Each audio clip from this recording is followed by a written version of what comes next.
Czy szukasz idealnego sposobu na naukę geografii Polski przez zabawę? Puzzle edukacyjne Mapa Polski od Trefl to doskonały wybór.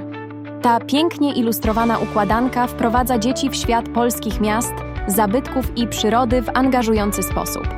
Co wyróżnia te puzzle? Kolorowa i bogata w szczegóły grafika. Każde województwo przedstawione w unikalny sposób, pełen regionalnych atrakcji. Rozwój umiejętności. Ćwiczy spostrzegawczość, motorykę i logiczne myślenie.